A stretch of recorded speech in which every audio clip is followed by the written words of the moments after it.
Thanks for being here. I'm just wanting to give everybody a chance to get on. See, there's a bunch of people on already, which is awesome. I want to give everybody a chance to get on before we get going. And just want to make sure, yes, our event is being recorded. So for those of you who aren't able to be here, you're going to get a copy of it. Yay. First of all, thanks for being here. Feel free just to chime in and say hello, yay, especially if you can hear me. That's even better to know. The computer says I'm being heard, but it's always good to hear from a real person. Hello, Bern, from Kansas and Pennsylvania. Aloha from Hawaii. Delaware, Diane can hear me. That's awesome. Connecticut, Georgia, Berlin. Holy cow. Wow. Good morning, Mel from Berlin. I lived there for a summer about 30 years ago. The Philippines, hi, Chrissy from LA. Hello from Canada. Pennsylvania, New Jersey, and Oakville, and San Diego, and Wisconsin, and Texas, and Quebec, and Malaysia, and Oregon, and Seattle. Wow, that's awesome. There's lots of people here tonight. Yay, that's great. We are going to be covering a bunch of things today. I'm going to get going pretty quick now, just because I have so much stuff I want to cover, and I don't want you to miss anything, and I want to leave some time at the end so we can answer some questions. Well, so welcome to the webinar, How to Keep Your Cat Healthy with Food and At-Home Remedies. As I was saying, we're covering a bunch of information, so just try to be as focused as possible. You shut up all your distractions and think about getting like 3 to 5 things out of today's presentation. I mean, there's lots of things you're going to learn, but like what can you actually then apply and potentially use with either how you're feeding your cat, potentially how you may be treating your cat if they've got a certain disease. Much more useful that way. About me, for those of you who don't know me, I was born and raised on a farm here in British Columbia, Canada, a little town called Lillooet. There I am, pictured holding our cat Beauty. Yeah, she's an awesome cat, and I had those like funky shorts on and that crazy haircut. I graduated in 1992 with my DVM from the University of Saskatchewan. I practiced for nearly 20 years, owning a veterinary clinic here in Nelsonville last about 15. I developed a special interest in alternative non-traditional remedies for pets. So I've been publishing this daily newsletter, numerous digital books, hosted a home study course. We hosted a live seminar, and I've since developed a complete nutritional supplement for cats.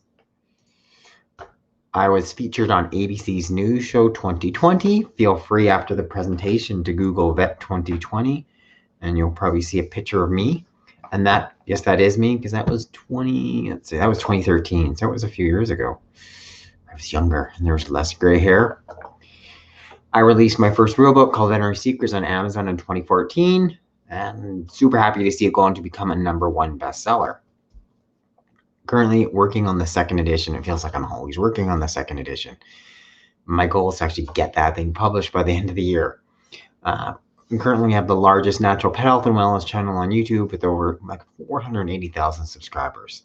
So once again, after the webinar, I'd love for you to subscribe if you've yet to do so. In part, this is memory to our last cat, Gussie. It's 2016. Wow, it's like time flies sometimes, right? So that was 5 years ago. It's 2021. She was my mom's cat. She was this kind of a wildish cat who pretty happy to fit right in, and there she is. She took over our couch and every other part of our house, shedding in sight. But yeah, she's this funny, quirky cat that was like just uncontent. Cats kind of find a way to work into your life. And here's our new cat, Murray, who's been featured on many videos. He's the big cat with an attitude who's also a reformed diabetic. So he was initially being treated on insulin, no longer on it, and we're going to discuss some of those treatments that got him off of insulin today. So what is the best food to feed your cat? Good question, right? Exactly what should you be feeding your cat? So in part, this one respected feline veterinarian, even Dr. Lisa Pearson, says much of the same things I've said. Unfortunately, many veterinarians are not the best source of nutritional advice for your cat. And putting a little bit of thought into what you're going to feed your cat over their lifetime, right, can pay really potentially big dividends and possibly help them avoid many serious, painful, sometimes life-threatening diseases. And many alternative veterinarians, they're now strongly recommending against feeding dry kibble, like you're feeding canned / homemade / raw food, right? Unfortunately, there's many vets are still recommending the opposite, right? But in my opinion, this is a really species inappropriate source of food, only helping to promote disease in our cats. Right? You know, like medical doctors, for people, vets, they receive very little training, and I could speak to that on nutrition, right? And often it's you've got the pet food companies or the reps are the ones that are teaching you stuff. They're the ones that are sponsoring in part some of the curriculum, and that's how they influence it. And really, it is a conflict of interest, unfortunately, right? And often, even once you graduate, you're in veterinary practice. Like, who's coming around to give you some of the CE? The same people, the large pet food companies. So it's really, you know, they have the therapeutic prescription diets. So you can see how it becomes hard to give like an unbiased opinion. But what should your goal be? To feed your cat, you know, something that nature intended. Your cat is a carnivore, meaning it's not the only, like, it's good for them to have meat. They need animal protein as the primary main part of their diet, right? And if you stay close to that, like you're not feeding dry kibble, you're feeding, you know, food that is rich in fluid, rich in protein, such as canned, homemade, raw, you have such a much healthier cat. We really need to go back to that paradigm to actually have healthier cats that aren't with some of the array of different diseases. And here's some of the common medical problems associated with dry food. You know, feline asthma, diabetes, kidney disease, urinary tract disease, inflammatory bowel disease, hairballs, obesity, fatty liver disease or hepatic lipidosis, even dental disease, just to name a few, right? I want to talk about this one sort of new disease, something that's popped up in the United Kingdom, in part because it's been directly linked to food. It's called Pancytopenia. And here they're saying their Royal Veterinary College, they're aware of almost 600 cats that are at least known or have had cases treated at veterinary hospitals in the United Kingdom. This is primarily in England. And of those almost 600 cats, like we're saying over 60% of those are dying. And they're saying this probably only represents a small percent of the cases. Many cats have not been presented to a vet practice or they've been investigated. And they've looked at all these potential underlying causes in terms of infectious diseases, toxins, etc. And to date, the primary suspects are fungal toxins in some of these recalled cat foods. Point being, so this is not a disease or condition which is happening here in North America, but who knows, it may. And my other big point, though, is it's been most linked to food. So once again, when you need to be thinking so much about what you're feeding your cat or not feeding your cat. So let's talk about carbohydrates, why those are not so good for your cat. Sure, your cats can use carbs. I mean, that's how you make kibble. You got to use a bunch of carbs to form kibble, and we've been feeding cats like cat chow. But they didn't evolve that way. They evolved by hunting other animals. High protein, fairly high fat, virtually no carbohydrates. Cats are designed for high protein metabolism and low carb metabolism. That's not what they ever ate. That's how their body was built. They lack certain enzymes like salivary amylase.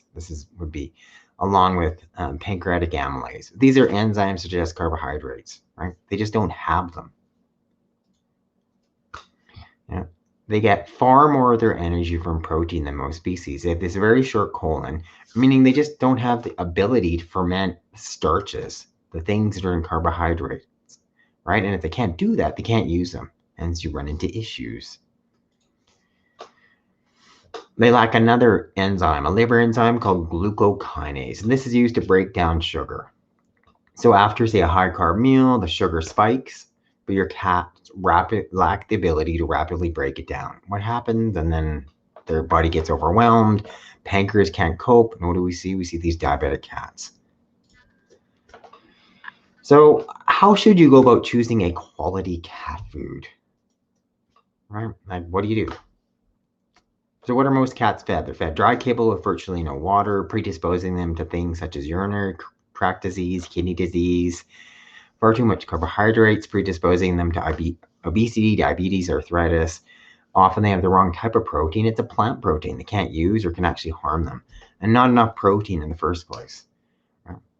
So look at the food, look at the top 5 ingredients, and they make up 70% or more. And I've talked about here dry pet food, and honestly, probably shouldn't be talking about it because really I just don't want to be feeding dry cat food. But of any food, you're looking at the first ingredient, and that's most important. There's more of that than any other.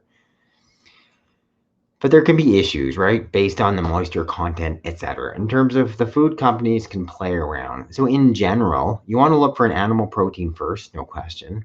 But maybe you look at it and, oh, this thing's really good, but it's super inexpensive. It's probably because that company can sort of play around with how that food is formulated, and it sounds better than it is. So that's what you have to be aware of, especially for the less expensive foods.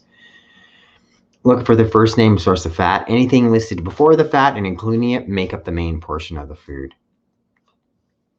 And you want to support companies with have good track records, right? They're producing healthy food, good quality control. You've got like ultimately leading to healthy cats, which all makes sense. But what does make a good cat food? Is it you have to put in 1,000 things, you have to be super complex and extra balanced? Not really. Like some simple basic ingredients, right? Like, how do you keep this little kitten healthy? Feed him what he was meant to eat, right? Animal protein, probably as much as anything. You've got chicken, right? They think, like, historically, if you look at cats, they probably want their primary source of their diets was poultry, right? But any of these animal proteins are so much better than, this cat kibble with all these carbohydrates. Highly digestible protein, essential for growth, maintenance, reproduction, repair, and energy. All the things your cat needs to do. And thinking about what a cat would eat in the wild. Lots of protein, virtually no carbohydrate. He's hunting birds, mice, etc. They need almost 30% protein in their diet versus 12% minimum in dogs. Like, so much different than dogs. Minimal to no carbs. Some essential nutrients, antioxidants, enzymes, natural vitamins, and minerals. If you're looking at a food, you want to ideally have one that's got a good balance of the omega-6, sort of the less healthy fatty acid, versus the omega-3 fatty acids. Closer to the 2-to-1 ratio, not the 15-to-1 currently, which is in many of the foods linked to things such as cancer, heart disease, autoimmune, and skin disease. So what's a good example that we need to get right into? Like canned, homemade, and raw cat food, something that's high protein, low carbohydrate, and a high moisture content. Right? Okay. That's all you guys need to know. The webinar's on. Sorry, I hope you guys you can sort of see me. I had this rainstorm, and now it's gone from rain to sun. Hopefully I'm not washed out too much. So let's get into some of the diseases and some of the alternative options. How about toxic flea and tick medications? Yeah, that definitely concerns me. So a big part of wanting to look at something alternative is when you look at all the different reports, like what's the number one thing that gets reported to poison control as far as like side effects of some of the insecticides are the flea and tick medications, but especially with cats, because cats are so much more sensitive. One, they have different enzyme systems than dogs, although it seems like most of these pharmaceuticals get developed with dogs in mind first. Then secondarily, our cats they groom themselves so much. So they ingest everything, right? A dog could leave something on his coat for hours or days. Never notice it. Your cat is always cleaning him or herself, right? So it concentrates. So think about some of the alternatives. I really like cedarwood oil spray. I've done a few different videos on it. Where you're using like cedarwood oil, it's an essential oil, and you're going to make it as sort of a 2% solution. You can actually purchase this over the counter in many different places. You can also get cedarwood oil on Amazon, right? So you're going to lightly mist your cat, only do it once a week, and then you're going to use a flea comb to spread it around, right? Humidity. Like, you also want to try to control the fleas in your house. So if you decrease humidity within your house, because what we're trying to do is control the flea life cycle. You can always deal with 10 fleas, but you can't deal with 10,000, right? So if we make it really difficult for them to reproduce, then probably you can do a good job of just controlling fleas on your cat naturally, right? So keep the humidity low. Low humidity, less than 5% of the eggs survive using a dehumidifier, right? Diatomaceous earth, also known as chinchilla dust, right? It looks like a kind of white powder, almost looks more like a flour. It works really good in the cracks and crevices in your house. You can spread it around. I continually use it on my lettuce to keep away the slugs. It can also be ingested orally, so it's safe to be ingested orally. It works as a really good natural dewormer. So you can sprinkle it in the cracks and crevices in your house. You can also actually lightly sprinkle it on top of your cat, and then use a flea comb to spread it through. You just got to watch because it's really drying, kind of like how flour would be. But as long as you're using the food grade diatomaceous earth, it's safe to put on topically as well. Neem oil, I recently did a video using neem oil. I mean, it's probably one of the most important insecticidal oils, not just known throughout the world. It's grown from a tree, grown throughout Asia. A simple way to use it is making your own flea spray. You're using 2 dropperfuls of neem oil. You just got to make sure you got to warm. If it's cool in your house, it'll congeal. It's sort of like coconut oil. So you got to warm it up. Put in 2 dropperfuls of neem oil within 1 cup of tea. I actually like nettle tea because it's got an antihistamine quality. Mix it up, and then you can spray that. Once again, you just be spraying it once a week, but it's got really good insecticidal properties. Catnip. This is super interesting. Sort of makes sense why cats roll on catnip. One of the ingredients in catnip, peptidolactone, its essential oil, gives catnip its wonderful smell that cats love. It's been shown to be about 10 times more effective at repelling mosquitoes than DEET. And that's the compound used in most commercial insect repellents. And some smart researchers are actually working at isolating that peptidolactone and turning that into a natural insect repellent, which makes huge sense to me. Super safe for your cat. So just offering more catnip seems a good idea to me. Period. Just having it, letting your cat roll in it. That's a good natural way to help repel fleas. What about vaccines? As we're in the midst, or hopefully in the 4th wave of this COVID pandemic, it makes us think about our animals. Like what? How many are necessary? What's optional? Good question for our cats in particular, right? So there's a clear body of evidence against vaccinating yearly. So you need to be talking to your veterinarian and asking yourself the same things, but asking questions about the incidence of the diseases they may be recommending, the risk versus the reward. Or like, what's the risk of your cat developing something serious like this vaccine-induced sarcoma? It's a vaccine-induced skin cancer from the feline leukemia or rabies vaccine, and that's a real concern. And I saw cats in practice getting this, right? Versus like, what do they need? Like you're trying to prevent the most serious infectious diseases. So if I were to get a little kitten, this is what I would do. I'd vaccinate him or her at 8 weeks and then at 12 weeks for the respiratory viruses, feline viral rhinotracheitis, feline calicivirus, and feline distemper or feline panleukopenia. I give him a shot at 8 weeks, a booster at 12 weeks. Feline leukemia vaccine, honestly, I think I would just skip it. I don't think it's that effective. And I think the risk of that vaccine causing side effects, feline fibrosarcoma, is too high, right? So I think I would just skip it. The rabies vaccine, if you're going to have an outdoor cat and you live in an area where rabies exists, okay, then you're going to likely need the rabies vaccine, but delay giving it till 6 months if you can. Like, don't give it all at once, or don't give it at 12 weeks. You want your cat's immune system to be much more developed before he's got to cope with that as well. Because the rabies vaccine seems to also have a higher degree of side effects. And there's other vaccines like FIP, feline bordetella, FIV, right? Feline leukemia virus. Honestly, I would just skip those. I don't recommend them. I think there's far too many vaccines given to way too many cats too often. And as far as frequency, I think I should have a slide on here. So after a year, right, you don't necessarily need to give booster vaccines. Ideally, you just have your cat titer tested. They may have adequate levels of immunity of feline distemper, the panleuk, right? If not, you may do the booster a year later and then do no further vaccines. If you've got strictly indoor cats, like they're not going outside at all, they don't need to get vaccinated. You're not going to bring, FERCP into your cat. Like they're not going to give him feline distemper. He needs to get direct other cat exposure. And then just learn as much as possible, more than anything, the diseases in your area. Like, what are these veterinarians seeing or not? Like, what do we see in practice? We saw lots of respiratory disease, right? And if you could prevent it in a kitten, that's awesome. Panleukopenia, yeah, sometimes we had cases of that. So yeah, you want to prevent that. It makes sense to me. Rabies, it exists, right? And every year you hear some cases of rabies, right? So those are like the core diseases that you see. They're preventable by vaccines. But they don't need yearly vaccines all the time. It's like minimum number of vaccines, protect them when they could get diseases, and then fine, you can do a titer test to make sure they have adequate levels of immunity. So much safer. A bit about supplements. Are they really necessary? Should be supplementing your cat. And in fact, if you feed your cat a varied diet with whole foods such as fish, raw food, fish oil, etc., they may never need a supplement. But unfortunately, most of us don't regularly do this, and I'm one of those, right? I really am of the strong belief that some of the right supplements can help prevent many of the more common cat diseases.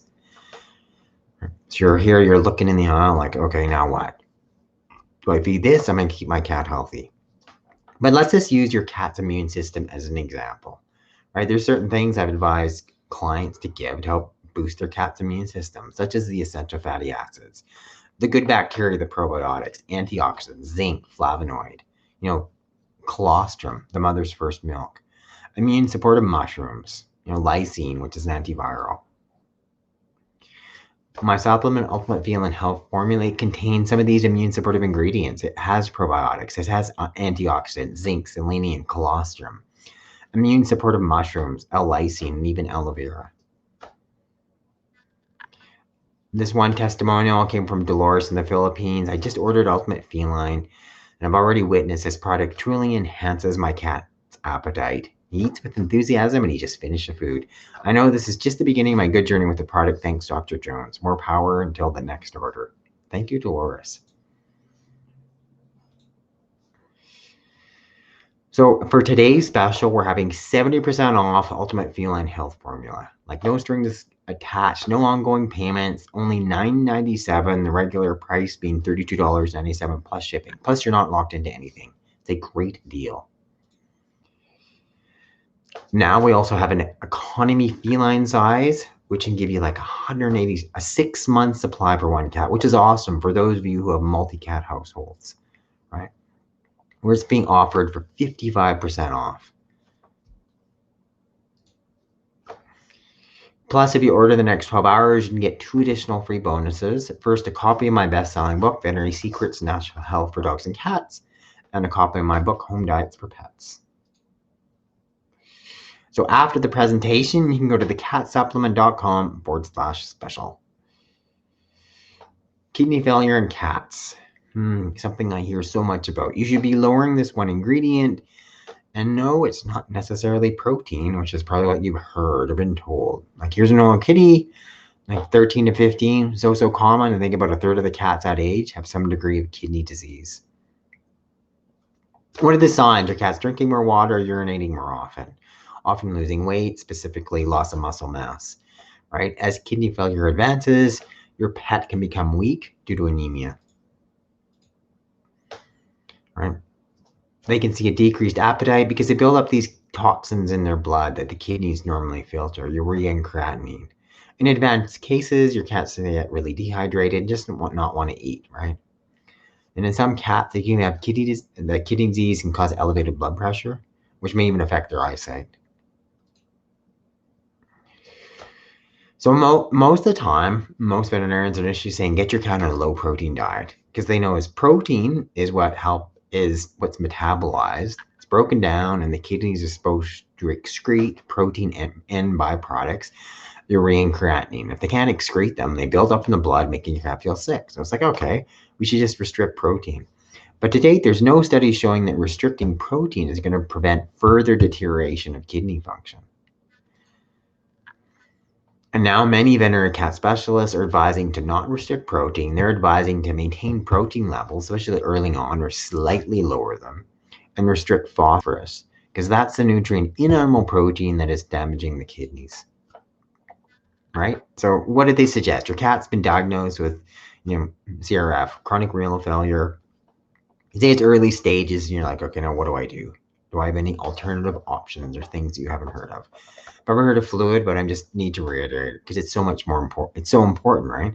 The most important thing you can do for your cat with renal failure is maintaining adequate hydration. You get lots of fresh water, switching to canned food or homemade food or raw. Learn how to give sub-Q fluids at home. And I showed many clients how to do this, and I know many veterinarians are happy to show you, and it's an easy thing to do. I had lots of cats with CRF once a week. That's what their pet owners would do at home. And it looks pretty daunting. You've got this big IV fluid bag. You hook it up in the kitchen. You pop this little needle up in between your cat's shoulder blades, and they tolerate it really well. Most guys, you're giving about 100 mils. It's about a half a cup of fluid at once. And that made such a big difference. And once you do it once, you're like, oh, that's easy to do. It's really easy thing for you guys to learn how to do at home. There's the good bacteria, the probiotics. There's azadil, it's one in particular. And it's been shown to help metabolize and flush out some of these uremic toxins, urea and creatinine, into the bowel, right? And that's the point. If you can slow that down, then all of a sudden your cat's going to feel better, which makes sense. We're looking at doses of 1 capsule per 10 pounds of body weight daily. And also lowering phosphorus, which is that one big nutrient we talked about in the first place, right? It's because what it's doing, it's speeding up destruction of the remaining kidney cells. We're trying to like decrease the amount of phosphorus damaging the kidneys. So how can you do that? You can use a phosphorus binder. 1 aluminum hydroxide is one option. It's odorless and tasteless. It can be mixed with foods. A lot of guys, you can just mix it in, say to your cat's canned food, 1/4 teaspoon per 10 pounds body weight daily. And you can get it through your veterinarian. I've seen it for sale also through Amazon. But there's other phosphorus binders like calcium, right? So Tums, calcium carbonate, right? That can bind it.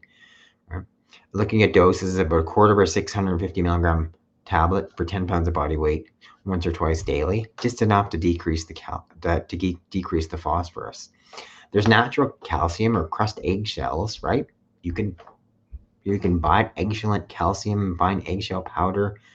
You can also just make your own. You rinse the egg out after it's being used. You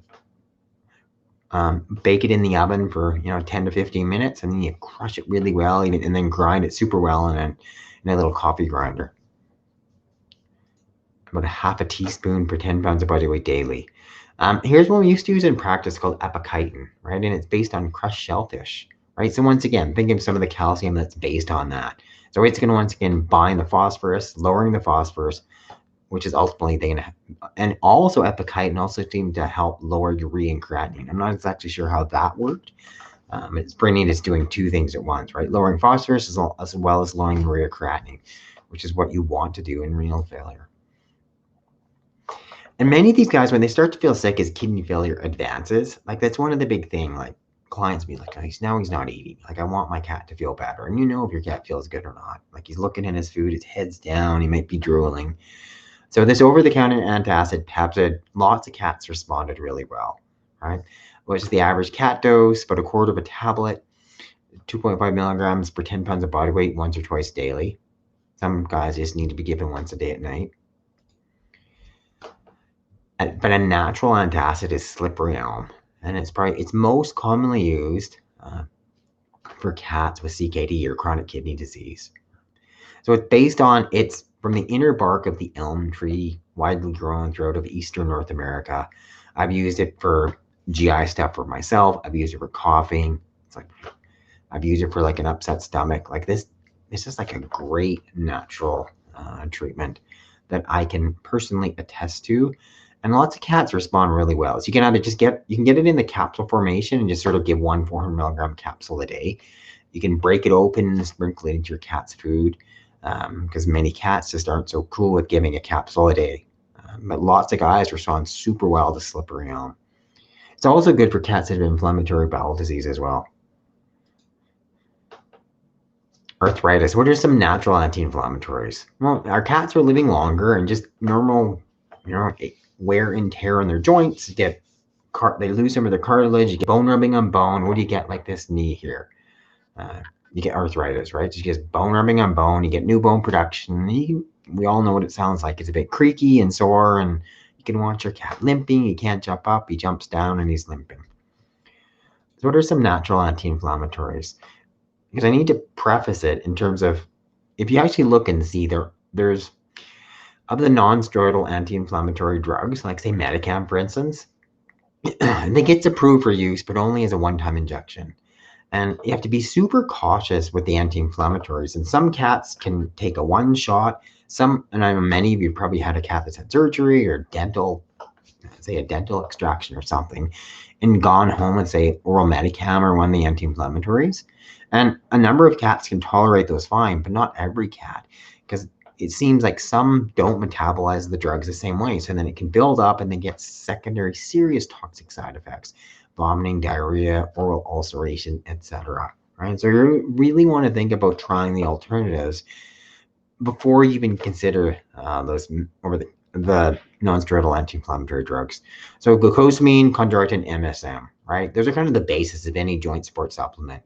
right? In my opinion, right? And all three of those are an ultimate feline health formula. Omega-3 fatty acids, right? Any arthritic kitty cat should be on them, right? Krill is awesome, and or fish oil, right? Now, obviously, I'm preferential to my own krill oil supplement, dosing about 500 milligrams per 10 pounds of body weight daily. And my cat Murray likes his krill. Acupressure. So this is based on Chinese medicine, right? And we've talked about this in the past. This is just find very, very few people, like cat parents and their dog parents, anybody is actually doing it, right? So here's the different acupuncture points. I've had lots of acupuncture myself. Can attest to how helpful it was for me. And these are a couple easy points to hit. With acupressure, you're just putting your fingers together on the surface of the skin over top of those acupuncture points. BL60 Ki3 point. BL60 is in the outside of the hawk. Ki3 in the inside webbing of the hawk. And I think I've got a picture here. And there are two really good ones. And the other one is GB29, GB30. That's over top of the hip for hip dysplasia and arthritis. I think I'm going to see if I have an image here of doing it.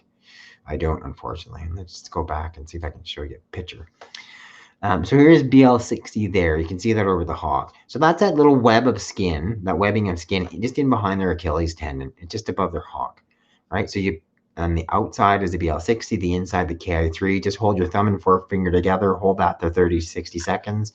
Do that twice a day and do that for a month and see. Your cat might really respond. It's super easy.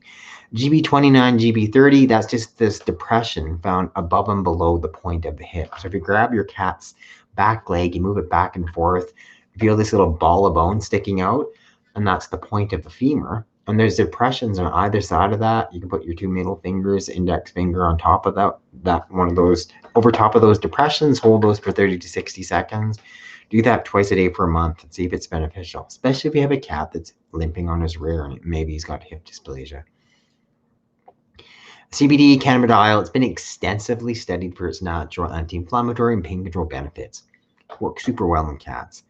Of my supplement, CBD dose of 3 milligrams per 10 pounds of body weight daily, which equates to about 1 drop per day of my CBD supplement. And I've had great feedback from many cat parents. Dmso, or dimethyl suboxide, is derived from pine trees as a byproduct of the paper manufacturing industry. It was first isolated in the mid-1800s by a Russian chemist.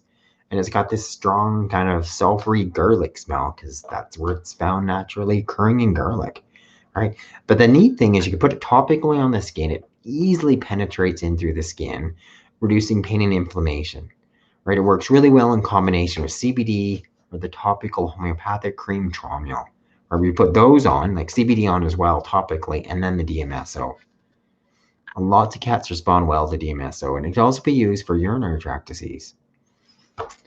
What are some of the toxins hazardous to your cat that you think should be thinking about avoiding?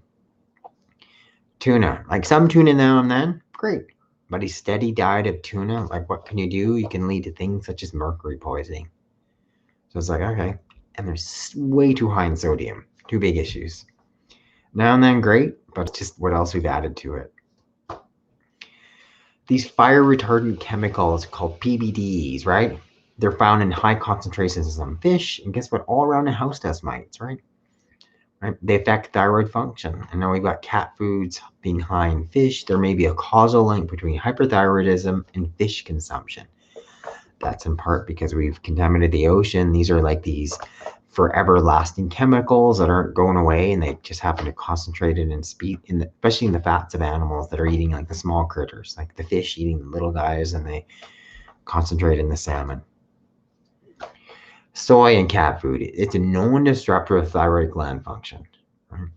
And clearly it has no logical place in cat food, but it's there because it boosts the protein, right? So you're like, oh, look, this cat food is 35% protein, but it's like 34% soy and 1% some type of chicken meal, right? It's like, that's a horrible food, but you don't know that unless you actually read it.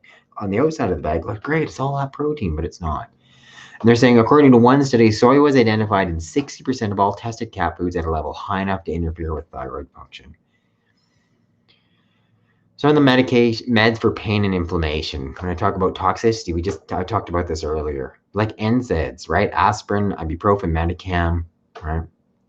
And some of the effects of NSAID toxicity can range from mild to severe, death being possible. Signs to watch for: vomiting, diarrhea, blood in the stool, shock, lethargy, difficulty breathing. So you've got to, like, if you're giving your cat, never give an NSAID of these anti-inflammatories.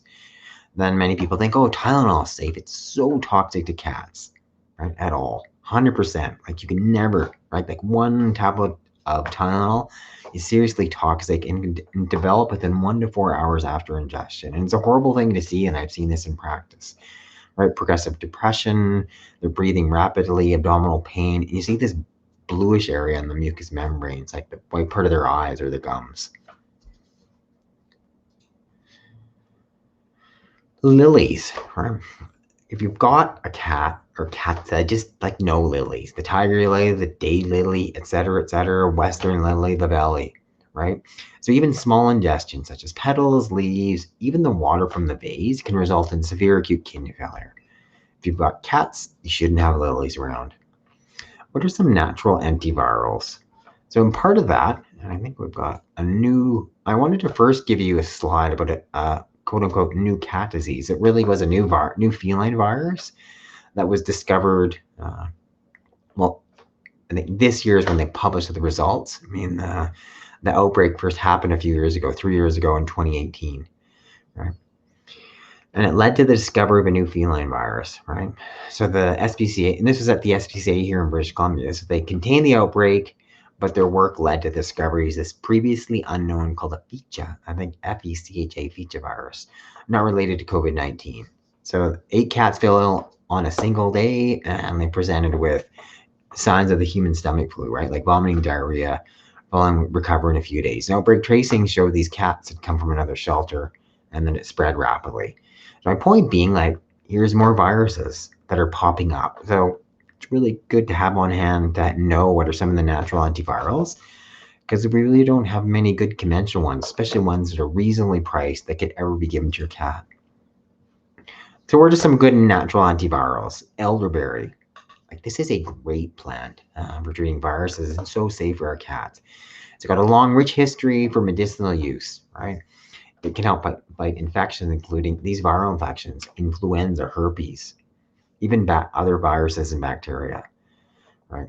This one study published in the journal Alternative and Complementary Medicine concluded that elderberry can be used as a safe treatment for influenza type A and B, right? Due to its efficacy in all strains of the influenza virus that were all tested, it had positive clinical results, and it's really low cost and absence of any side effects. What's the cat elderberry dose? 100 milligrams per 10 pounds of body weight twice daily. Great option is elderberry. Licorice root. I mean, there's a tincture called licorice root, and it's got some great antiviral properties. I've talked about it for its use for skin disease, i.e. animals that have allergies. We use it for animals that have coughing. It's meant for short-term use, so maximum 14 days, but often that's all you're trying to treat, a viral infection, like 7 to 14 days. Can you get it under control, right? And there's a number of different positive studies showing the benefits of licorice root, right? We're looking at doses of about a quarter meal of the tincture per 10 pounds of body weight twice daily for 10 to 14 days. And it's often good to use it in conjunction with something like honey, because it goes down a little bit better, and honey is also antiviral. Lysine, this is amino acid. It's been used for years. I started in practice. We get these cats that have chronic upper respiratory, and be like, have you tried Lysine? Right, so here's NSL as the paste. Dose of 100 milligrams per cat per day for 3 to 4 months. And if you've yet to try it, your cat's had chronic upper respiratory infections, at least go for that trial. That's an interesting one. So it's from bee resin. So bees, as you know, offer all these medicinal properties based on the stuff they produce. There's not just honey, there's also propolis, known as bee resin, that kind of plugs the hives. And this one in particular has been shown like specific benefits against certain viruses, this herpes simplex virus 1 and 2, right? So it's going to work for people. What do cats often get? One of the respiratory infections is from herpes virus. Like, makes huge sense. We're looking at doses of about 2 drops per 10 pounds twice daily of this specific propolis bee resin. Great option. Cat urinary tract problems. Do you need to get expensive prescription food? What are some holistic solutions that could work to help stop your cat's repeated urinary tract infections and problems? I mean, why did I see cats in practice? This is one of the big reasons, right? Feline lower urinary tract disease. You've got a cat that's frequently urinating, straining to urinate. He or she might have bladder pain, excessively licking their genitals. Often there's blood in the urine. They're often going to urinate outside the litter box. This is the cat he's being sedated under anesthesia. He had to have a urinary catheter passed because it's completely blocked with crystals, which we don't want your cat to get there. The disease is often called idiopathic because most of the time we don't know what is the actual underlying cause. What you do know is there's inflammation of the bladder lining is thickened, and then you get the secondary blood in the urine, right? Sometimes I think it's diet, bacteria, viruses, the immune system overreacting, or simply just be a response to stress, and your cat gets bladder inflammation, right? Like he's not allowed to go outside, and that's what it shows up. First, you got to really look at the food itself, right? Because these dry foods, they're dangerously low in water, and they just wreak havoc on your cat's urinary tract system, right? So FLUTD, like eliminate the dry food, and the best would just be not feeding it so it doesn't happen in the first place. And if you see your cat straining to urinate at all, not producing urine, you need to get your cat examined immediately, especially if you've got a male cat. Like it'd be blocked with a bladder stone or these bladder uroliths, right? And the only way he's going to get unblocked is via sedation and a catheter. And if he doesn't get seen, he could die. Like it's a serious condition. Regardless, it's still a good idea to get your cat checked, get a urinalysis. They can say, here's what's going on. And then you can look at some of the specific home remedies. Regardless if there's an infection, there's crystals, stones, you want to increase the amount of fluid, right? Canned cat food. We're getting off the dry food. Maybe doing some sub-Q fluids, right? The other big thing is it doesn't have to be like just the veterinary canned food, because the majority of cats that they have, the type of crystal they have is called struvite, and struvite responds best to higher protein, which produces acidic urine, right? So most canned cat foods are high protein. You can't make a canned cat food out of carbohydrates. It's going to be this mostly animal protein. And well, because it's canned food, it's going to have additional fluid. So that's kind of the ideal thing to treat most urinary tract disease animals. Sub-Q fluids we talked about earlier.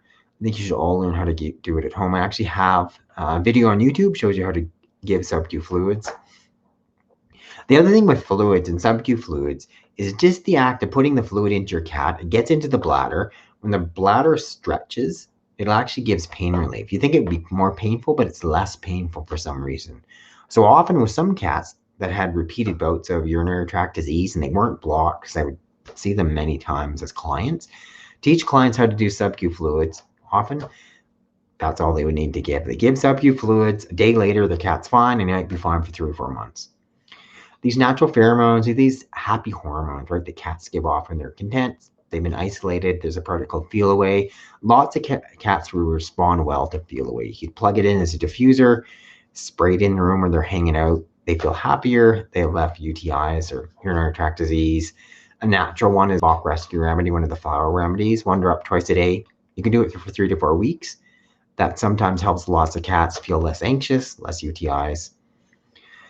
Make sure you're supplementing with glucosamine and chondroitin. Glucosamine is anti-inflammatory. Chondroitin helps prevent that bladder wall from being broken down, right?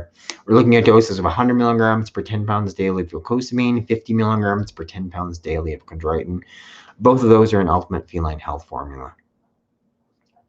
I used to use this a lot with one of my last cat, Gussie, because she would yowl all night. I'm like, oh, she had cognitive dysfunction and she would excessively vocalize.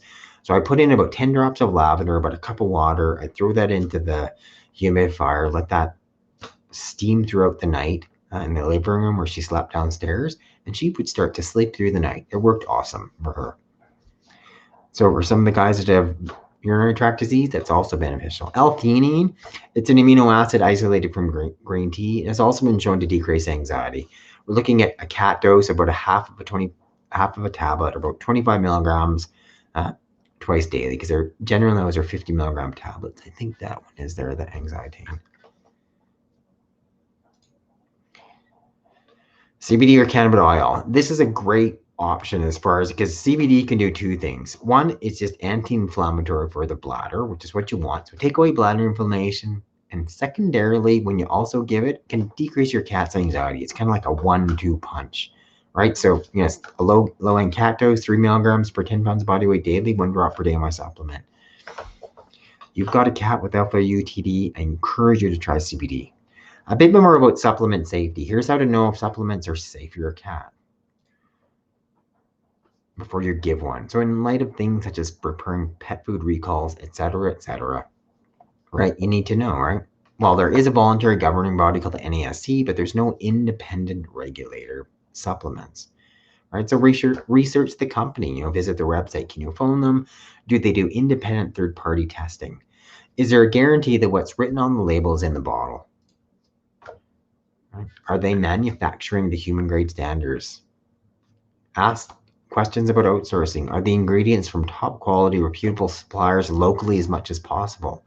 And then testimonials. Look for reference from other pet owners.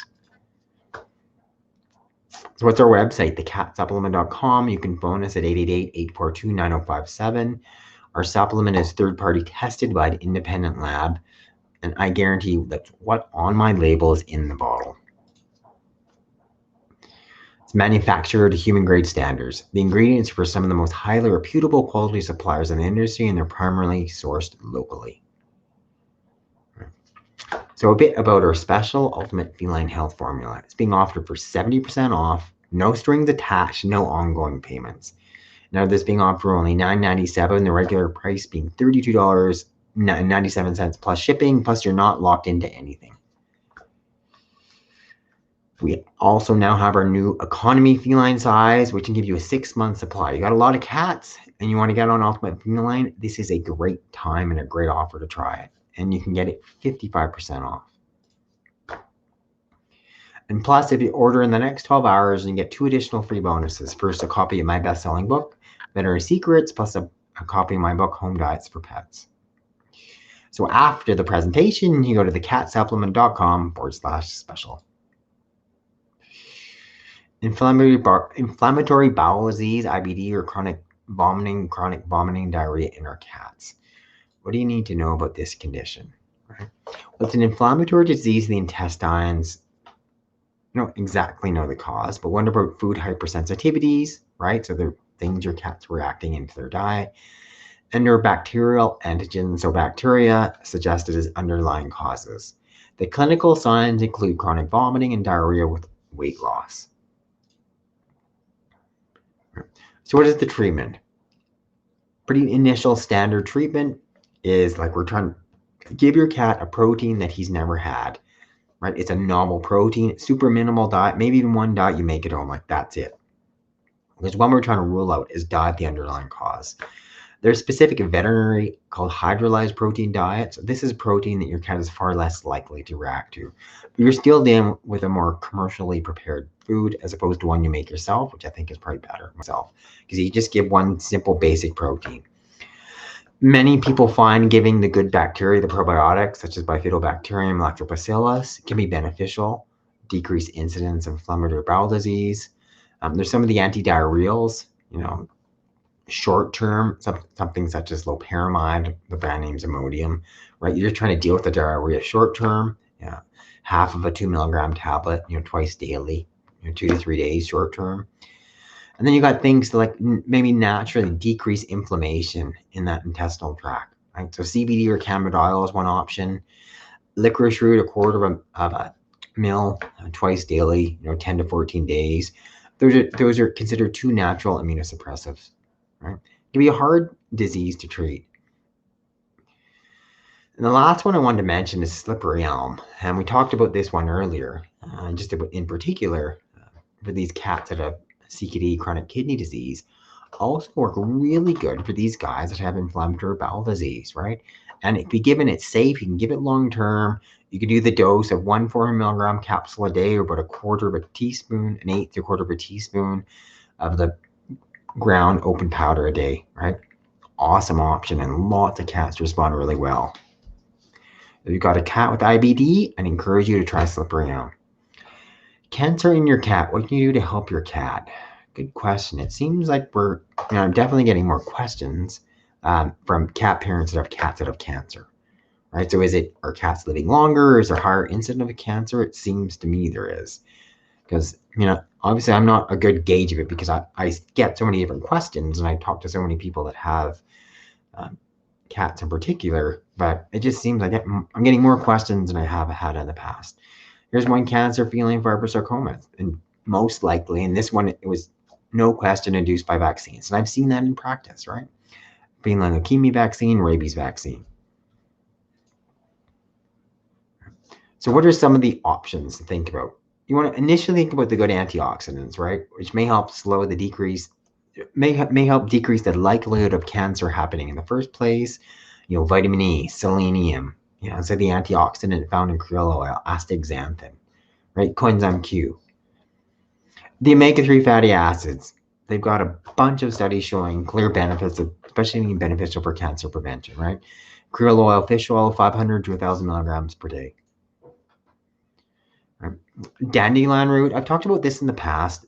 And the biggest thing with dandelion root, it's being used and been studied on trials for people with serious end-stage blood cancers, no longer responding to the chemotherapeutic regimens. And they're like, okay.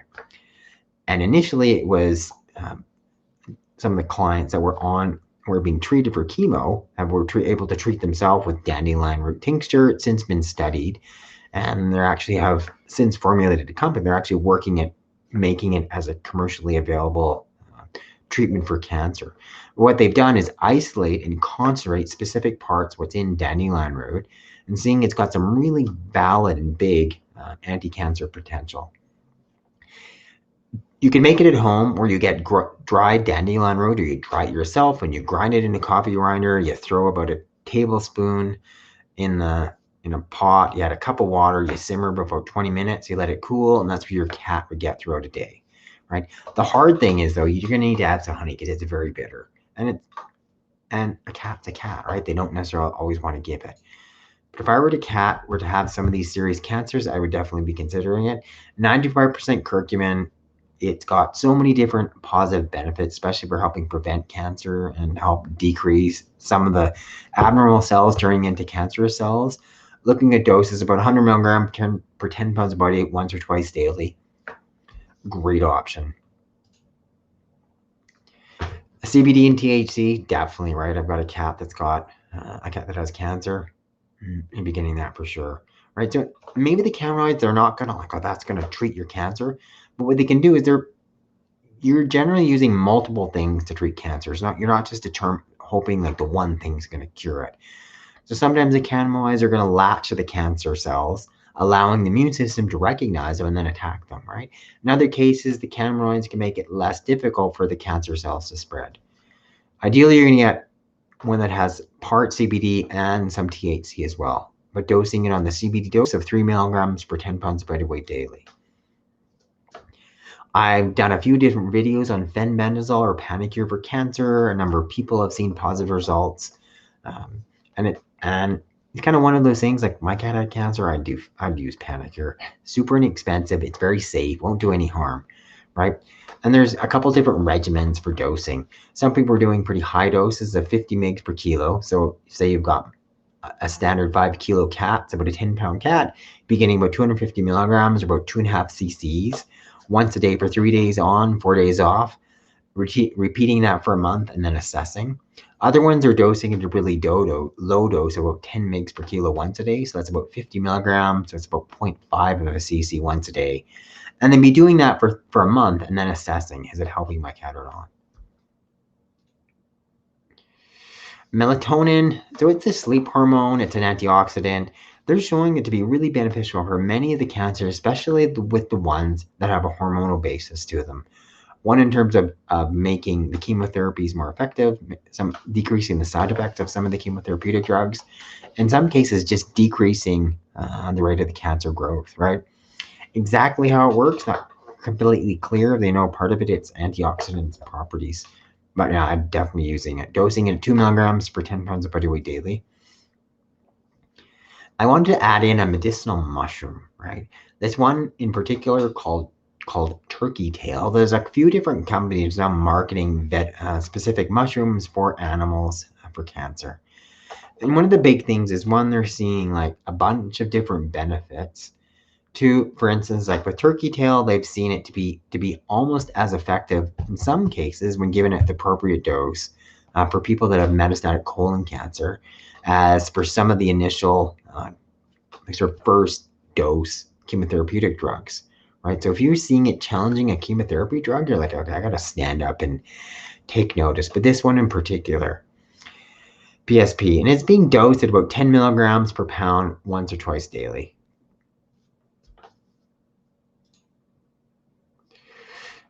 And then also think of some of the immune supportive supplements, right? The probiotics, the antioxidants, colostrum, some of the other immune supportive mushrooms, right? Which I just mentioned, such as turkey tail, aloe vera. And many of these are ultimate feline health formula.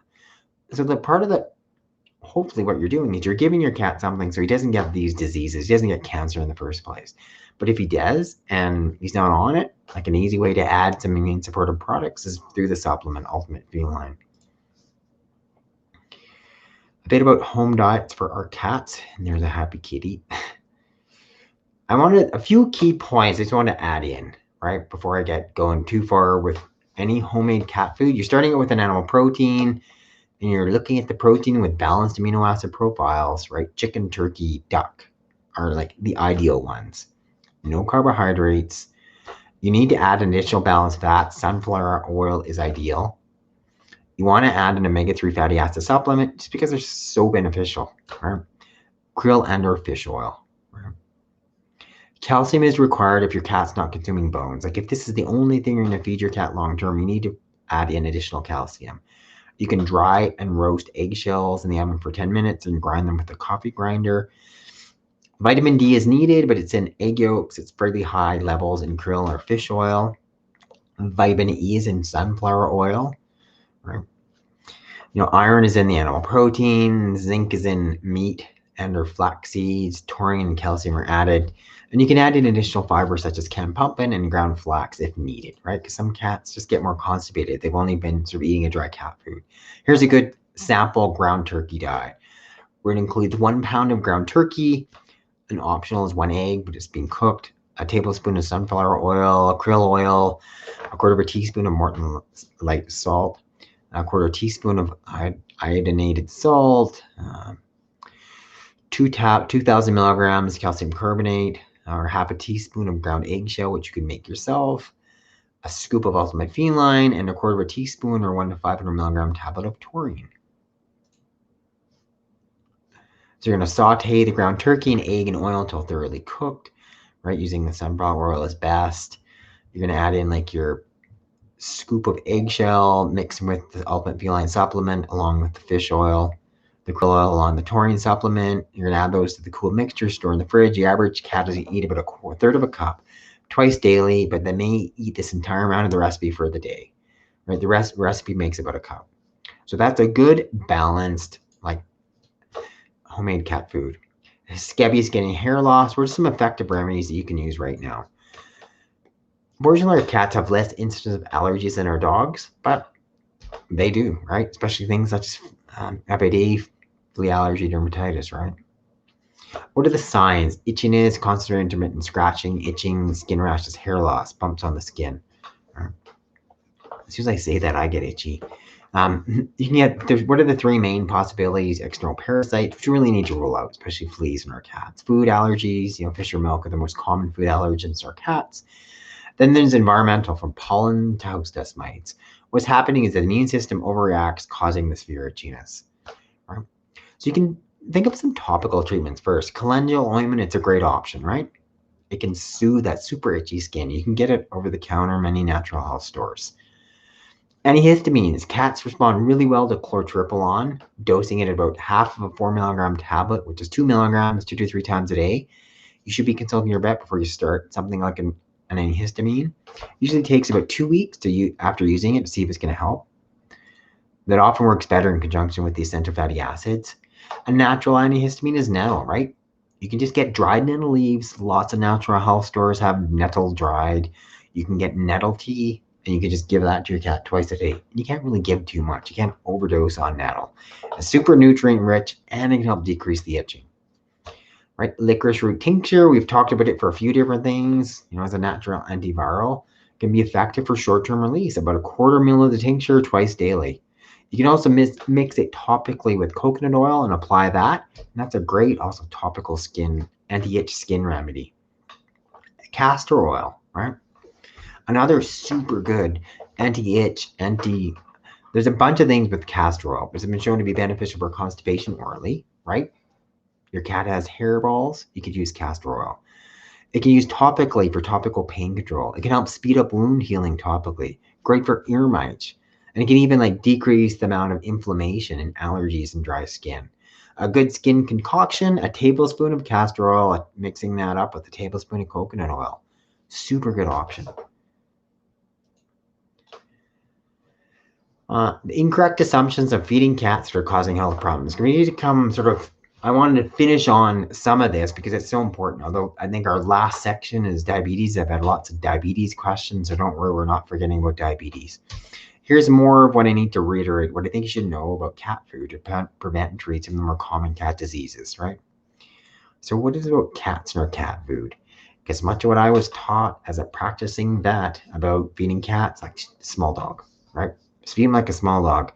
It is not the case, right? Cats are obligate carnivores, meaning they need animal protein to survive. I don't remember ever, no, honestly, I don't remember ever hearing that during veterinary school, right? So that would make sense why we got many of our common cat diseases being directly linked to this incorrect assumption. Cats, they evolved over millions of years into carnivores, right? So that's how they use the food they hunt, including protein, fats, and vitamins in their prey, right? They're just completely different animals. And think about what a cat would eat in the wild, lots of protein and fat, right? Really, in this concept, that core concept should be at the forefront, right? You know, as we said earlier, they need way higher protein than dogs, 29% versus 12%. And they evolved as animals with really poor triggers for thirst, right? They're not accustomed to drinking. In the wild, they get most of their water from their prey. So canned food, for instance, is just much more similar to that, right? Providing 60 to 70% water versus nothing in that dry kibble, right? They're adapted to eating multiple small meals throughout the day, right? A cat in the wild, you might eat up to 20 times a day. And they're very sensitive to the feel, the smell, and the taste of the food, right? That is a lot different. Most cats prefer food, especially if they're not like become dry cat food addicts that are like flesh, moist, solid, and warm. Some of the advised commercial cat foods. Here's ones that I'd, be okay with having you suggest. Ultimately, I think, gearing you towards more canned, more homemade is ultimately probably healthier long-term for your cat. Artemis, Esmera, Back to Basics, Canny Day, Champion Pet Foods. First Mate, it's Canadian, Flint River Ranch, Halo Holistic Blend, Honest Kitchen, Life's Abundance. Nature Pet Products, Nature's Logic. Yeah, it's definitely highly recommended. Nature's Variety, Pet Curing, Pet Nutrition. Solid Gold, Timberwolf Organics. Versus Pet Foods, Beyond Wellness, and Wisong, of which we used to have at the pet store next to the clinic.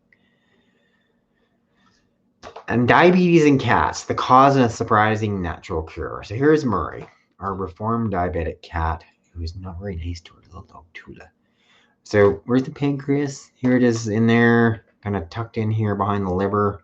See the gallbladder coming out there. The pancreas secretes things such as insulin, right?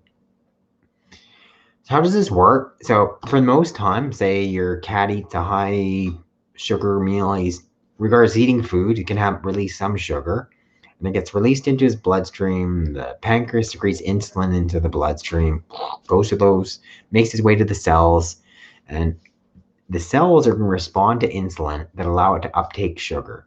So in type 1 diabetes, there's not enough insulin being produced. They can't be produced because they've been damaged in the pancreas. They can't make it into the cells. In type 2 diabetes, there still may be insulin produced, which is in many cats, but the cats no longer respond to the insulin. Their cells are like, I don't know, I can't, like your cat cells need sugar just so they can do their energy thing and do whatever, that cell is. Like say that cell in the intestinal tract, it needs sugar so it can like move food through the intestinal tract. But if it doesn't respond to the insulin, it can absorb the blood sugar, and then the sugar spikes, right? So we just get way too much blood sugar, resulting in increased drinking, increased urination, right? High carb meal, blood sugar spikes, your cat or pancreas gets overwhelmed, and or their cells lose the ability to respond to the insulin, and they become diabetic. So if you suspect you've got a cat that's diabetic, you get this middle-aged cat, she's drinking a lot, peeing a lot, seems a bit off, there's a good chance you have a diabetic cat. Most cats need to start on insulin, right? Some guys respond better to the glargine, right? The brand name is Lantus insulin. Changing to less than 5% carb, high protein food, probably the single most important change to make, right? Like more than any. With Murray, I just like no more kibble. Like he loves kibble. He tries to sneak into the boot room, get the dog's kibble if there's anything there, right? But you're only feeding canned, homemade, raw, right? And there's an array of different companies. Wellness, for instance, Nature's Variety, raw, frozen. This will give your cat the greatest chance to come off of insulin. And they think it's probably going to be even higher than that. I put 50%. It's probably higher. It's so hard. Like, say, once you've got a cat that's lived for 7 or 8 years and all he ever ate was dry food, he's like, oh, I really like that rush I get from eating the carbohydrates. I get that instant sugar hit, right? So that's going to be hard to switch them. But if you can, like that, more than anything else, that's making the single biggest difference. Krill oil is a good option to add in, right? It's a great source of the omega-3 fatty acids, and it may help increase insulin sensitivity. And that's what you need, because you need the cells to better able respond to insulin. Right? Krill oil doses about 500 milligrams per 10 pounds of body weight daily. Cbd Cannabidiol. So CBD is an anti-inflammatory, and there's studies have shown that it shows promise in reducing insulin resistance and moderating blood sugars for people with type 2 diabetes. And that's what most of our cats have, right? They have type 2 diabetics in terms of the pancreas produces enough insulin, but their cells don't respond to the insulin that's there. So if you can get their cells to respond, then maybe they're no longer diabetic. So CBD is an awesome option, and that's how most cats are type 2 diabetic. 3 milligrams per 10 pounds of body weight daily, a good option. Coenzyme Q10, it's a compound antioxidant found throughout the body, especially really important in cells that have a high energy demand, right? But there are clinical trials using coenzyme Q10 suggesting that supplementation may significantly lower blood sugar levels, right?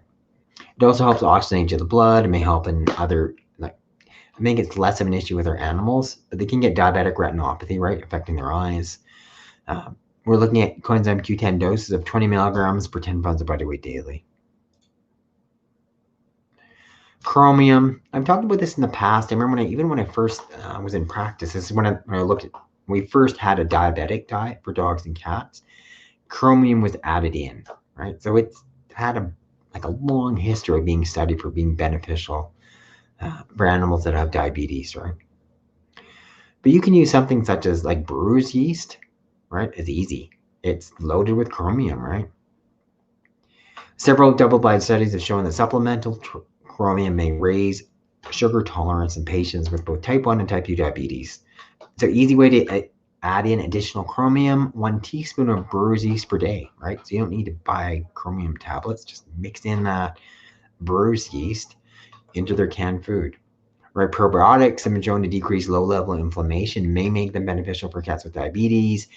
Colostrum, it's been studied for its benefits of increasing metabolic rate.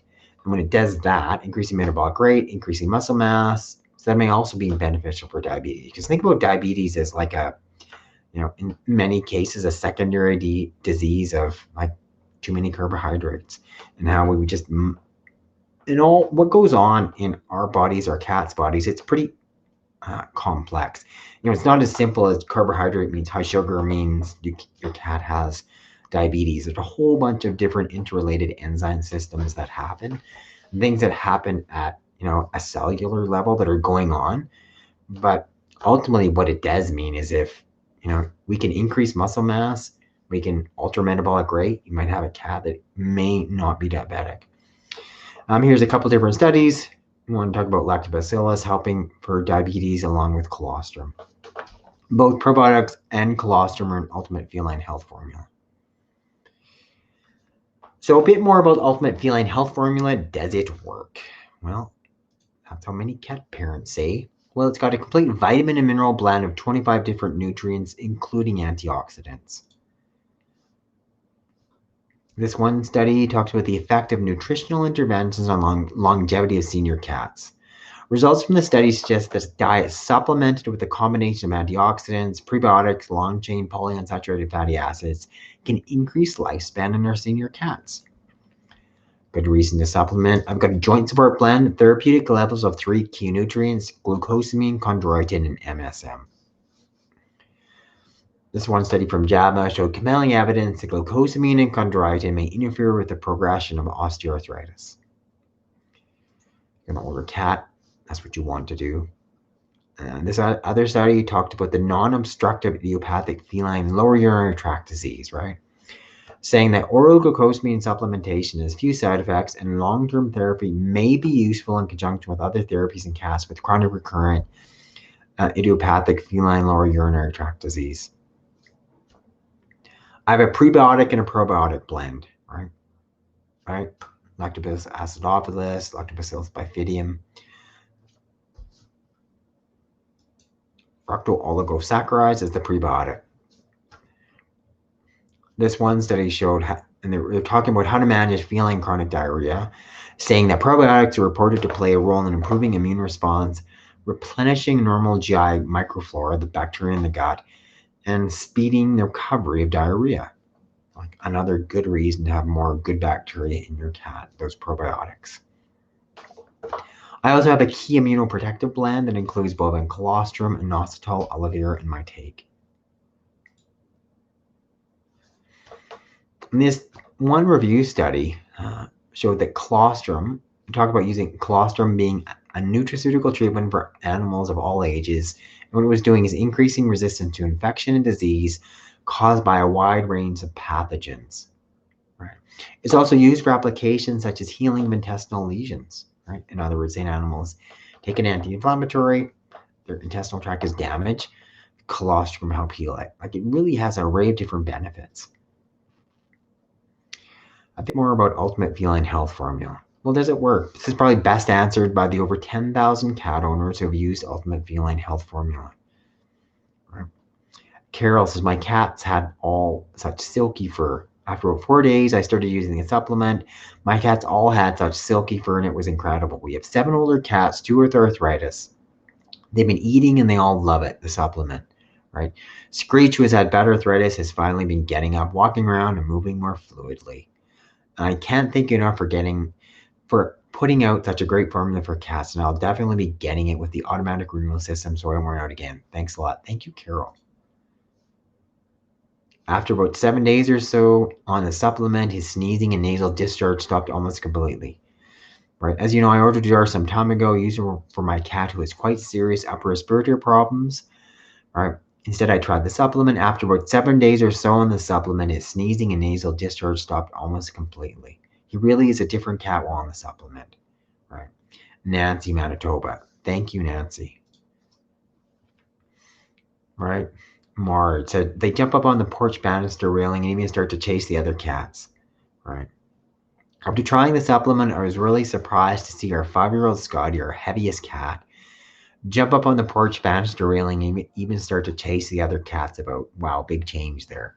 Then Dutch 10-year-old Tabby, who is a real lap cat, jumped on my lap and I noticed there were no dried flakes or danders on him. How did that happen? That's awesome. Thanks, Dr. Jones. Keep up the good work. Thanks, Marge. Cynthia from Wyoming said her cats are eating better, having much more energy, or not getting hairballs or vomiting, right? And she's saying it's a wonderful product. My cats are eating better, they have much more energy, not getting hairballs. I will definitely be back to order more. That's awesome. And this cat supplement has literally been a lifesaver for my cat. Let me tell you, this cat supplement has literally been a lifesaver. Her cat was 16, early stages of renal failure, right? She's tolerated the renal diet for a month and she wouldn't eat it. Now, however, she eats it with gusto after adding in the supplement, but only when the supplement is mixed in. I'm so impressed that I'm going to post about it on the Very Good Feline CRF website. So please tell Andrew that he's now officially my hero. That's awesome. Suki, and an update with Suki, my cat, is now eating more and putting on some weight. She'd lost with renal failure. She is certainly 100% more active and is now out and about all day and night. She's even hunting again and bringing me gifts. Oh my. Kind regards, Sandra from St. Peter, Jersey. Thanks, Sandra. That's awesome. Well, thanks you guys for attending today's webinar, and I really do hope you found it helpful for both you and your cat. About our special 7% off Ultimate Feline, no strings attached, no ongoing payments being offered for only $9.97, and the regular price being $32.97. Plus, you're not locked into anything at all. We also have our new economy feline size, which gives you 180 servings. That's like a 6-month supply for one cat. You got lots of cats in your house. This is a great option being offered for 55% off. As well, for the next 12 hours, probably actually a bit more like 18, but you can get 2 additional free bonuses. First, a copy of my best-selling book, Veterinary Secrets, Natural Health for Dogs and Cats, and a copy of my book, Home Diets for Pets. So yay, now we're done. You can go to this catsupplement.com/special. Hey guys. Yay, that's awesome. There's lots of you here tonight, which is awesome. So first, thanks for being here. And we definitely have a little bit of time to answer some questions. So I'm just going to go through the chat room here and just see.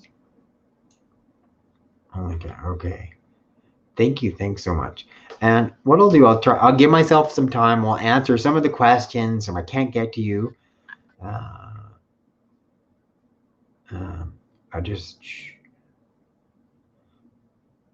My boy has idiopathic feline urinary tract disease. The vet said raw wasn't good for him. Well, not in my opinion. And I had many clients who had cats that switched to raw, and that made the biggest difference. Your cat loves tuna and gets it twice a day. So that's a thing, right? So and that's the hard thing. My cat, Murray, he loved tuna. So I gave him, even if you just give him a teeny little bit that's mixed in. Here's someone said their cat had recurring blood in the urine. Cat was blocked several times. A poor kitty, unblocked. Oh, injured due to multiple catheterization. Had a perineal urethrostomy surgery. Poor kitty. Well, he still gets recurring blood in the urine, pain. Oh, and he gets antibiotics. Because it may be now that he's more likely to get infections. Oh, poor kitty. Well, if you've yet to try CBD THC, the CBD for sure will be beneficial. The other thing I'd wonder too, especially cats that get recurring UTIs, I've seen a number respond well to honey. Like even a quarter of a teaspoon a day. Because you need something to concentrate in the bladder. Because that's what I'd be worried about. But CBD for sure, you could do that for a couple weeks, see if that's going to help him. Let's see. Please mention hypothyroidism. Yes, slippery elm can help for constipation. You can give it to a 5-month-old kitten. I mean, most people don't start till about a year, like till their cat is more mature. You've got a cat that's not eating, losing weight. Honestly, I'd say initially just start with getting an exam, a veterinary exam, because there could be so many other things going on first. Tuna, yes, unfortunately filled with heavy metals. Just because we've contaminated the oceans, like concentrated in the fish. Your cat has a big appetite and overweight, because that's like my cat, Murray. Probably the biggest benefit, like how do you satiate his appetite? More animal protein, the better. And then, for sure, so the higher animal protein is going to make him a little less like wanting to eat all the time. First, there aren't any real great appetite like suppressants for cats. Milk. Some cats are fine with milk. Other ones get diarrhea from it. I think you can order the CBD product at the paint right time. Jennifer saying overweight cat raw food. It's a good idea, Jennifer. Someone said they've done the treatment with castor oil and almond oil for ear mites, but it's not going away. Still scratching his ears. Poor kitty. So the first thing is make sure, if you can, do a good clean out of the ears first, right? So if you're going to get, you want to be cautious. So even if clean out as much of the debris first, and then, because often what can happen, if there's so much debris in the ear, the castor oil, the oil can't work its way down and smother the adult ear mites. The other option, I mean, there's a number of different options. If you want to do something conventionally, right, you can even just get topical revolution. Like there's a bunch of treatments for ear mites that's pretty safe short term. Is lots of people actually also use like one of the oils, and then they'll use a base of 1 or 2 drops of neem oil in there. So you could add in 1 or 2 drops of neem oil mixed in with the castor or almond oil, and that may be enough to actually kill the low ear mites. How to administer diatomaceous earth? You can just mix it into the canned food. My cat has wet coughing almost daily. Oh, kitty. So what I'd wonder there would be about feline asthma, right? So I'd first suggest getting a veterinary exam. That's what I'd wonder about. I mean, if you've got a middle-aged cat, it could be asthma. A young kitten, I'd worry about something weird like a lungworm. But especially daily and progressing, I always worry about asthma. How do you get a picky eater to switch from cat food to a raw diet? You got to start slowly. I know with Murray, on Dr. Lisa Pearson's site, catinfo.org, she's got some great tips on how to slowly transition your dry cat food cat to a raw food. Then that's catinfo.org. Oh, cat water fountain, that's a good idea. Yeah, lots of guys definitely drink much more with those.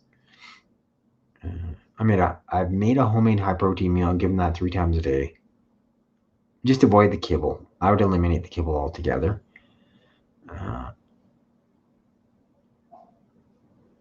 What do I suggest for a feeding guide to switch to canned food? Do you mean amount of food to feed? What do they say? The standard average 10-pound cat should eat about 1 average can of cat food a day, right? Based on their weight. Your cat is suffering from constipation, hasn't pooped or defecated in 2 days straight. What's a safe? If you want to do something very safe that you could give orally, you could actually give castor oil. But are you sure that he just is defecating? Like as long as he or she is urinating, then I'm like, okay, you could try something first. But castor oil would be fine. 1 or 2 mils, like you don't need very much, a very small amount. Do that twice a day. Yep, fat cat. Exercise and play. Yeah. Yes, you're totally gonna get a recording of this, Nicole. Yeah. Thanks, Jennifer. Yeah, catinfo.org is awesome. What would recurring percutaneous horn mean? So you mean like, I suspect what you mean is like this little, looks like a little horn in front of his ear. It breaks off and keeps regrowing. You know, Diana, I'll have to look that up because that I've never been asked that question before. I'll look it up, and I'm also gonna put my email in because that interests me to see that. I would suspect, I really think would be going on there. This weird cell that's growing there under the skin. I remember seeing a cat in practice who had a nail growing out the side of his rear. For whatever reason, I don't know how the skin cells decided to produce a nail, but they produced a nail there. Murray, yes, he's gorgeous, but he's a big fat cat. You're right, Jennifer, the cat with the ear mites may not be ear mites. Lufeneron, that's... yeah, you guys are going to copy the webinar. Oh, hypothyroidism and bugle weed. Hypothyroidism, a cat being hyperthyroid. I'll give you specific doses on it. I mean, a lot of the tinctures are fairly standard. So often you're going to just you could get like bugle weed as a tincture, and a pretty standard dose is about 1/4 of a mil of it. Just about 1/4 of the dropper full, about 1/4 mil of the tincture per 10 pounds of body weight daily. The thing with cats that are hyperthyroid, right? For the most of the time, I would say if you've got otherwise, like say your cat didn't have any other issues going on, like they've had a blood panel done, normal organ function, if you could consider something like the radioactive iodine. I know it sounds like a big like treatment, but I saw many of those cats, like you do the one-time treatment and they were treated, right? If you're into something more ongoing long-term, then right, so then you consider something like herbs like Melissa and or bugleweed, or maybe you're going to consider maybe something else like, you know, topical or transdermal tapazole. Fungal, let's see, you're welcome, ear mites, treatment. Let's see, be careful of diluted apple cider vinegar because that's definitely pretty stingy. It'd be great if it. Thank you, Mel. That's an awesome question. I'd love to have them available in Europe.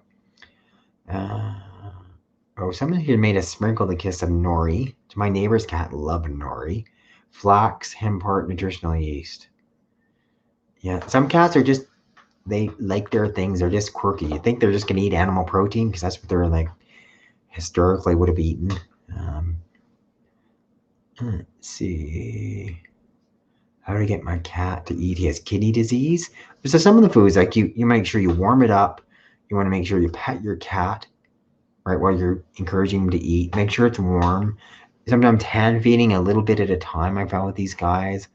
Other times just adding in something else that you know your cat really used to really like and eat.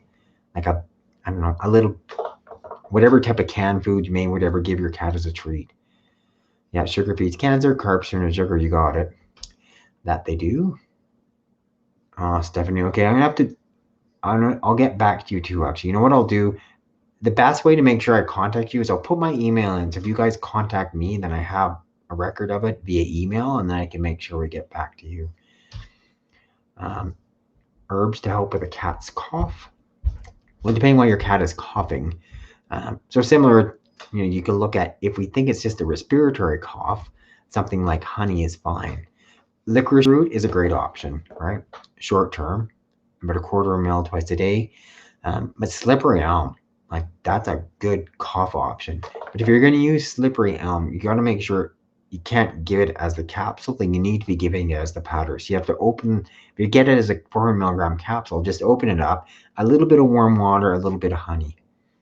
And you can do that once a day.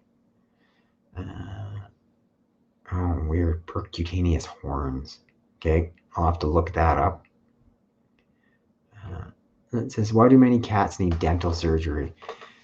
Good question, Kathy. Why? Because I don't know, are cats living longer? We're seeing increased incidence of dental disease in cats, but that's a good question.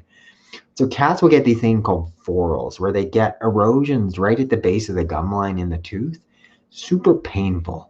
And the hard thing is you can't really do much about it aside from like removing the teeth.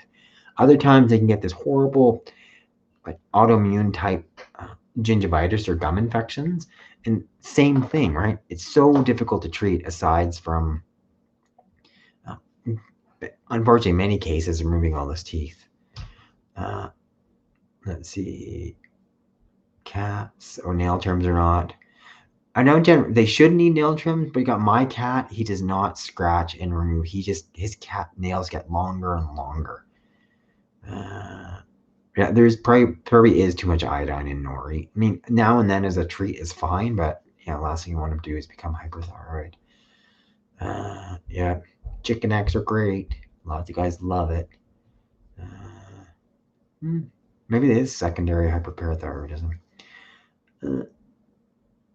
We need to get our 12-year-old cat off of pred. He has asthma. I've been taking once a day for years. It's honestly, it can be really hard. So the hard thing is, like, what is your alternative to the steroid prednisone? One would be licorice root, but that's more of a short-term thing, like maximum 14 days. So you can't give it all the time. Oh yeah, you could use N-acetylcysteine. The other thing may or may not help. The other thing is like CBD, the cannabidiol. It's another like reasonable, and that could be given long-term. So what you'd want to do is first, say, start your cat on CBD along with the same dose of the prednisone first. Maybe try like talk to your veterinarian and figure out a regimen. Maybe you guys try to alternate one day with pred, one day off pred, and see first. Like you don't want to go cold turkey off the prednisone while you're introducing another treatment. But for me, generally, I would rather think the prednisone and the licorice root. Let's see. One of my cats has chronic vomiting along with a history of UTI and chronic systemic allergies. He's been on steroid shots for depo. What are the long-term effects of the steroids, right? Where you're going to suppress the immune system. You can be more likely to become a diabetic, more likely to get things like pancreatitis, right? So, right, because you're giving a hormone, right, to suppress it. Nicholas says she's on the website and you don't see. Oh, so actually, Nick, if you can go to thecatsupplement.com/special, you just have to put a /special. Let's see.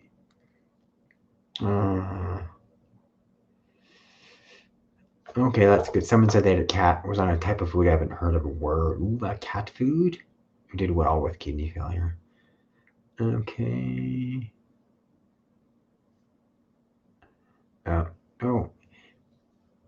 were talking about an appetite stimulant for their cat.